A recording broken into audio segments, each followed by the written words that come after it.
கேளாம் பிரியாணி செய்ய போகிறேன். அதுக்கு வந்து 4 டம்ளர் அரிசி ஊற வச்சுக்கிறேன். நீங்கள் உங்கள் குடும்பத்துக்கு தகுந்த மாதிரி ஊற வச்சுக்கோங்க. அப்புறம் அதுக்கு தேவையான பொருள் பார்த்திங்கன்னா இஞ்சி, ஒரு 10 பல் பூண்டு, 4 வரமிளகா, 2 ஏலக்காய், ஒரு பட்டை 2, கொஞ்சம் கசகசா, கொஞ்சம் சோம்பு, 2 கிராம்பு, இதெல்லாம் அரைச்சிக்குங்க ஒரு பேஸ்ட்டாக. அப்புறம் பார்த்திங்கன்னா ஒரு 10 சின்ன வெங்காயம், ஒரு பச்சை மிளகா, கொஞ்சம் புதினா, இதையும் ஒரு பேஸ்ட்டாக அரைச்சிக்குங்க குறன்னு. அதெல்லாம் அரைச்சி வச்சுட்டு தாளிக்கிறதுக்கு பார்த்திங்கன்னா 2 பிரிஞ்சி இலை, 2 ஏலக்காய், ஒரு பட்டை, ஒரு அன்னாச்சி பூ, அவ்வளோதான் தாளிக்கிறதுக்கு போட்டுங்க. அதை எண்ணெய் ஊற்றி அதை போட்டு ஒரு வெங்காயம், ஒரு பச்சை மிளகா, கருவேப்பிலை, கொத்தமல்லி தழை, புதினா இலை கொஞ்சம், அப்புறம் 2 தக்காளி, அப்புறம் பார்த்திங்கன்னா 2 பாக்கெட் காளான். இதெல்லாம் போட்டு எப்படி செய்யணும் எங்கள் பொண்ணு காமிக்க இன்னைக்கு. என்னால் முடியாது அவ்வளோ நேரம் உட்காந்துருக்குறதுக்கு. பார்த்திங்கன்னா 4 டம்ளர் அரிசி எடுத்து அரை மணி நேரம் ஊற வச்சுக்கோங்க. அப்புறம் நீங்கள் எப்படி செய்யணும்னு காமிக்கிறேன். ஊற வச்சுக்கோங்க. அப்புறம் எண்ணெய் ஊற்றிக்குங்க.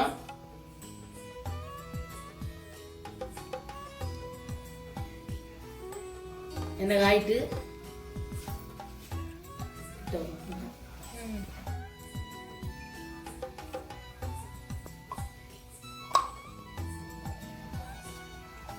ஒரு 2 ஸ்பூன் நெய் போட்டுங்க.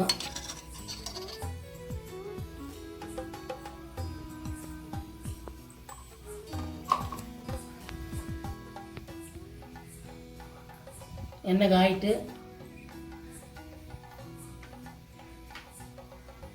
எண்ணெய் காய்ச்ச பிரிஞ்செல்லாம் இதெல்லாம் போட்டுங்க. கை இதெல்லாம்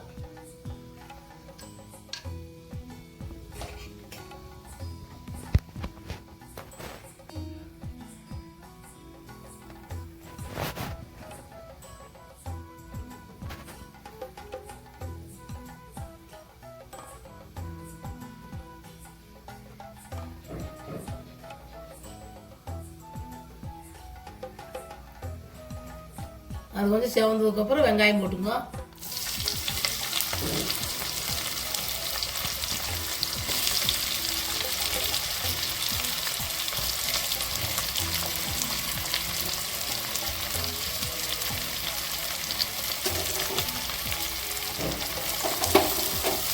வெங்காயம் நல்லா வதங்கிட்டு சொல்லிடுமா.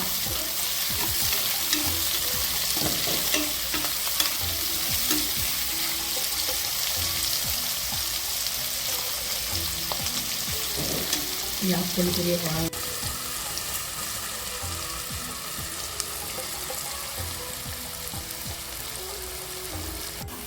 பார்த்தீங்கன்னா இந்த அளவுக்கு நல்லா வதங்கிக்கணும் வெங்காயம்.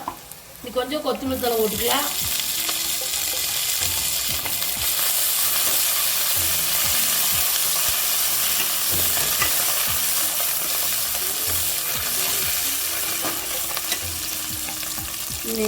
பார்த்தீங்கன்னா பச்சை மிளகாய், புதினா, சின்ன வெங்காயம் அரைச்சது ஊற்றிக்கலாம். ஊற்றி பச்சை வாசம் போக வதக்கிக்கலாம்.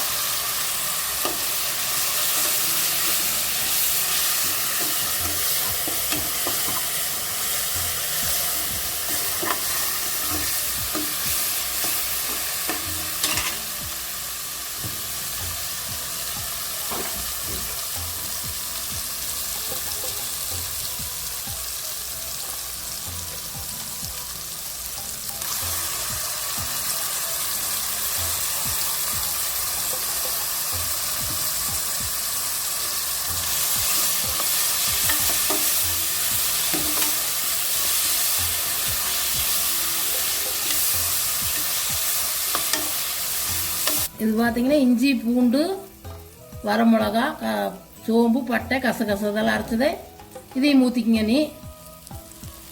இதையும் பச்சை வாசம் போக வரைக்கும் வதக்குங்க.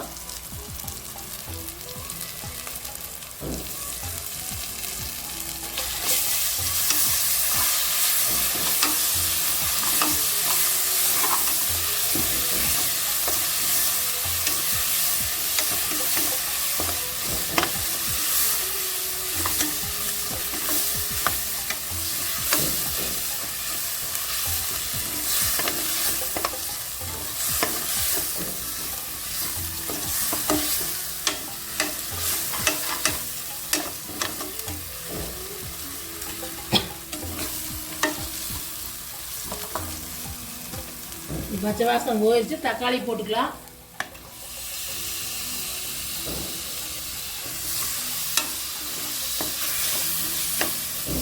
தக்காளி நல்லா வதங்கணும்.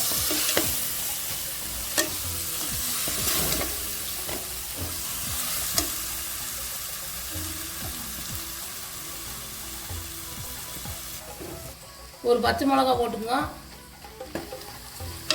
ஒரே ஒரு பச்சை மிளகா.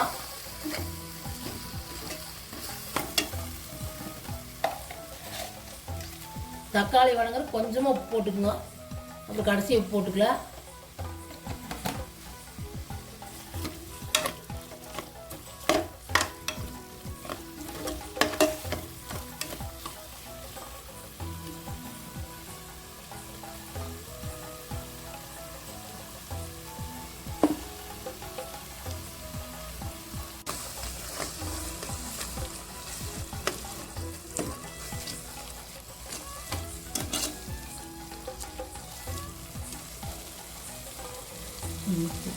இந்த அளவுக்கு வதங்கிக்கணும் தக்காளி. நீ பார்த்தீங்கன்னா புதினா கொஞ்சம் சேர்த்துக்கலாம்.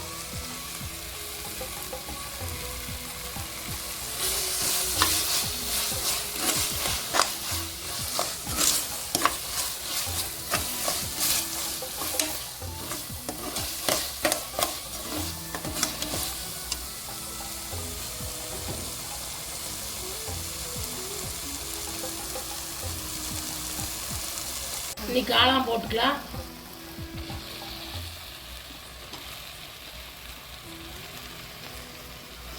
கொஞ்சம் காளான் வதங்கினதுக்கப்புறம் அரிசி போட்டுக்கலாம்.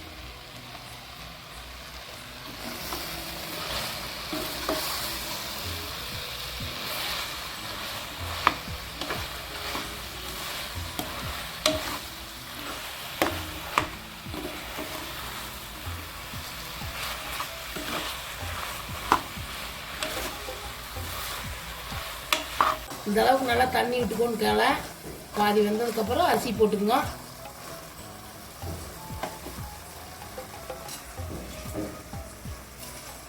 இதே மெத்தடில் நீங்கள் போசிலையும் செய்யலாம். நாங்கள் குக்கரில் செய்கிறோம்.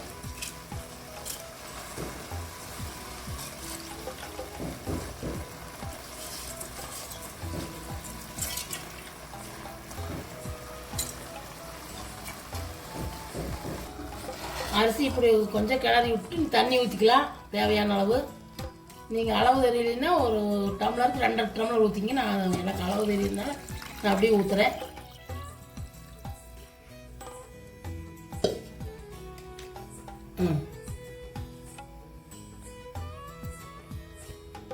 உப்பு சேர்த்திக்கலாம். நீ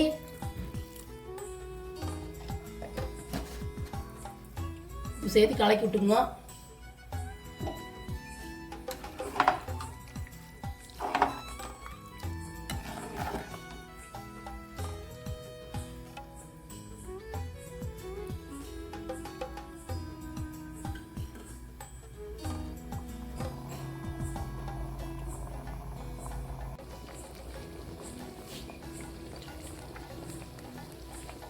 இந்த அளவு கொதிச்சதுக்கு அப்புறம் கொத்தமல்லி தழை போட்டுக்கலாம். அரிசி நல்லா இந்த அளவு கொதி வர அளவு விட்டுருங்க.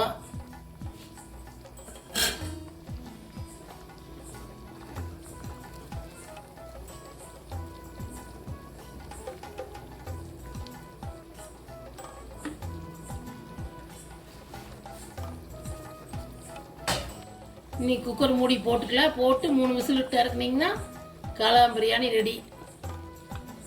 இந்த வீடியோ பிடிச்சிருந்தா லைக் பண்ணுங்க, ஷேர் பண்ணுங்க, கமெண்ட் பண்ணுங்க, சப்ஸ்கிரைப் பண்ணி பாருங்க. அப்பதான் நான் போடுற வீடியோ அடுத்தடுத்து விசில் போனதுக்கு அப்புறம் ஓப்பன் பண்ணி நெய் ஊற்றி எடுத்தீங்கன்னா கம்மன் காளான் பிரியாணி ரெடி.